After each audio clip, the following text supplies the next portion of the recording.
ಅತ್ಯಾಚಾರದ ಆರೋಪದಡಿ ಎಸ್ಐಟಿ ಕಸ್ಟಡಿಯಲ್ಲಿರುವ ಮಾಜಿ ಸಂಸದ ಪ್ರಜ್ವಲ್ ರೇವಣ್ಣ ಅವರನ್ನು ಜನಪ್ರತಿನಿಧಿಗಳ ವಿಶೇಷ ನ್ಯಾಯಾಲಯ ಇದೇ 10ರವರೆಗೆ ಪುನಃ ಪೊಲೀಸ್ ಕಸ್ಟಡಿಗೆ ನೀಡಿದೆ. ಈ ಮೊದಲು ನೀಡಿದ ಪೊಲೀಸ್ ಕಸ್ಟಡಿ ಅವಧಿ ಮುಕ್ತಾಯಗೊಂಡ ಕಾರಣ ಆರೋಪಿ ಪ್ರಜ್ವಲ್ ಅವರನ್ನು ಗುರುವಾರ ಮಧ್ಯಾಹ್ನ 3 ಗಂಟೆಗೆ ಕೋರ್ಟ್ಗೆ ಹಾಜರುಪಡಿಸಲಾಗಿತ್ತು. ವಿಚಾರಣೆ ವೇಳೆ ಪ್ರಾಸಿಕ್ಯೂಷನ್ ಪರ ವಕೀಲ ಅಶೋಕ್ ನಾಯಕ್ ಅವರು ಆರೋಪಿಯ ಕಸ್ಟಡಿ ವಿಸ್ತರಿಸುವಂತೆ ಮಾಡಿದ ಮನವಿಯನ್ನು ಎಸಿಎಂಎಂ 42ನೇ ನ್ಯಾಯಾಲಯದ ನ್ಯಾಯಾಧೀಶ ಕೆಎಂ ಶಿವಕುಮಾರ್ ಮನ್ನಿಸಿ ಈ ಕುರಿತಂತೆ ಆದೇಶಿಸಿದರು. ಆರೋಪಿ ಪರ ಹೈಕೋರ್ಟ್ ಹಿರಿಯ ವಕೀಲ ಟಾಮಿ ಸೆಬಾಸ್ಟಿಯನ್ ಹಾಜರಿದ್ದರು.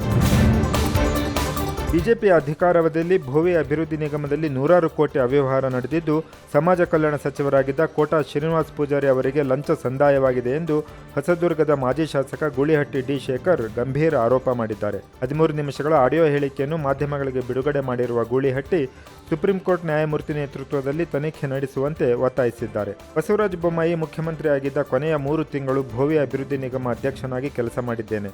ಬಿಜೆಪಿ ಅಧಿಕಾರಾವಧಿಯಲ್ಲಿ ಕೋಟ್ಯಾಂತರ ರೂಪಾಯಿ ಅವ್ಯವಹಾರ ನಡೆದಿರುವುದು ಗಮನಕ್ಕೆ ಬಂದಿದೆ. ಆಗ ಸಚಿವರಾಗಿದ್ದ ಕೋಟಾ ಶ್ರೀನಿವಾಸ್ ಪೂಜಾರಿ ಅವರಿಗೂ ಇದರಲ್ಲಿ ಪಾಲಿದೆ ಎಂದು ದೂರಿದ್ದಾರೆ. ವಿಧಾನಸಭೆಯಿಂದ ವಿಧಾನ ಪರಿಷತ್ತಿನ 11 ಸ್ಥಾನಗಳಿಗೆ ಕಾಂಗ್ರೆಸ್, ಬಿಜೆಪಿ ಮತ್ತು ಜೆಡಿಎಸ್ನಿಂದ ಸ್ಪರ್ಧಿಸಿದ್ದ ಎಲ್ಲ 11 ಅಭ್ಯರ್ಥಿಗಳು ಅವಿರೋಧವಾಗಿ ಆಯ್ಕೆಯಾಗಿದ್ದಾರೆ. ನಾಮಪತ್ರ ವಾಪಸ್ ಪಡೆಯಲು ಗುರುವಾರ ಕೊನೆಯ ದಿನವಾಗಿತ್ತು. ಯಾರೂ ನಾಮಪತ್ರ ಹಿಂಪಡೆಯದ ಕಾರಣ ಎಲ್ಲರೂ ಅವಿರೋಧವಾಗಿ ಆಯ್ಕೆಯಾಗಿದ್ದಾರೆ ಎಂದು ಘೋಷಿಸಲಾಗಿದೆ. ಕಾಂಗ್ರೆಸ್ನಿಂದ doctor Yathindra, NS Bosaraju, K Govindaraj, Bilkis Banu, Ivan D'Souza, A Vasanthakumar, Jagadev Guttedar, ಬಿಜೆಪಿಯಿಂದ ಸಿಟಿ ರವಿ, ಎನ್ ರವಿಕುಮಾರ್ ಮತ್ತು ಎಂಜಿ ಮೂಳೆ ಹಾಗೂ ಜೆಡಿಎಸ್ನಿಂದ ಟಿಎನ್ ಜವರಾಯಿ ಗೌಡ ಆಯ್ಕೆಯಾಗಿದ್ದಾರೆ. ಫೈಜಾಬಾದ್ ಲೋಕಸಭಾ ಕ್ಷೇತ್ರದ ವ್ಯಾಪ್ತಿಯ ಅಯೋಧ್ಯೆಯಲ್ಲಿ ಬಿಜೆಪಿಯು ಜನರಿಗೆ ಅನ್ಯಾಯ ಮಾಡಿತ್ತು. ಹಾಗಾಗಿ ಅಲ್ಲಿನ ಜನ ಅವರ ವಿರುದ್ಧ ಮತ ಚಲಾಯಿಸಿದ್ದರಿಂದ ಸಮಾಜವಾದಿ ಪಕ್ಷದ ಅಭ್ಯರ್ಥಿ ಜಯ ಸಾಧಿಸಿದ್ದಾರೆ ಎಂದು ಸಮಾಜವಾದಿ ಪಕ್ಷದ ಮುಖ್ಯಸ್ಥ ಅಖಿಲೇಶ್ ಯಾದವ್ ನವದೆಹಲಿಯಲ್ಲಿ ಗುರುವಾರ ಹೇಳಿದ್ದಾರೆ. ಅಯೋಧ್ಯೆಯ ಜನರ ಭೂಮಿಯನ್ನು ಪಡೆದುಕೊಂಡು ಅವರಿಗೆ ಸರಿಯಾದ ಪರಿಹಾರವನ್ನು ಕೊಟ್ಟಿಲ್ಲ. ಅವರ ಭೂಮಿಗೆ ಮಾರುಕಟ್ಟೆ ಬೆಲೆಯನ್ನೂ ನೀಡಿಲ್ಲ. ಅವರ ಮೇಲೆ ಸುಳ್ಳು ಕೇಸುಗಳನ್ನು ಹಾಕುವ ಮೂಲಕ ಒತ್ತಾಯದಿಂದ ಅವರ ಭೂಮಿಯನ್ನು ವಶಪಡಿಸಿಕೊಂಡರು. ಪವಿತ್ರ ಕೆಲಸಕ್ಕಾಗಿ ಬಡವರ ಜೀವನವನ್ನು ನಾಶ ಮಾಡಿದರು.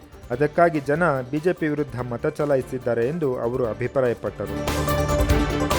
ಪ್ರಧಾನಿ ನರೇಂದ್ರ ಮೋದಿ ಅವರು ಮಾತು ಕೊಟ್ಟಂತೆ ಆಂಧ್ರಪ್ರದೇಶ ಹಾಗೂ ಬಿಹಾರಕ್ಕೆ ವಿಶೇಷ ಸ್ಥಾನಮಾನ ನೀಡುವರೇ ಎಂದು ಕಾಂಗ್ರೆಸ್ ಗುರುವಾರ ಪ್ರಶ್ನಿಸಿದೆ. 3ನೇ ಅವಧಿಗೆ ನರೇಂದ್ರ ಮೋದಿ ನೇತೃತ್ವದ ಸರ್ಕಾರ ರಚನೆಯಾಗುತ್ತಿದೆ ಎಂದು ಪದೇ ಪದೇ ಹೇಳಲಾಗುತ್ತಿದೆ. ಈ ಬಾರಿ ಅದು 1/3 ಸರ್ಕಾರ ಎಂಬುದು ಸತ್ಯ ಎಂದು ಕಾಂಗ್ರೆಸ್ ಮುಖಂಡ ಜಯರಾಮ್ ರಮೇಶ್ ಹೇಳಿದ್ದಾರೆ. ಈ ಕುರಿತು ಸಾಮಾಜಿಕ ಜಾಲತಾಣ ಎಕ್ಸ್ನಲ್ಲಿ ಬರೆದುಕೊಂಡಿರುವ ಅವರು, ಮೋದಿಯವರಿಗೆ ಕಾಂಗ್ರೆಸ್ನಿಂದ 4 ಪ್ರಶ್ನೆಗಳಿವೆ.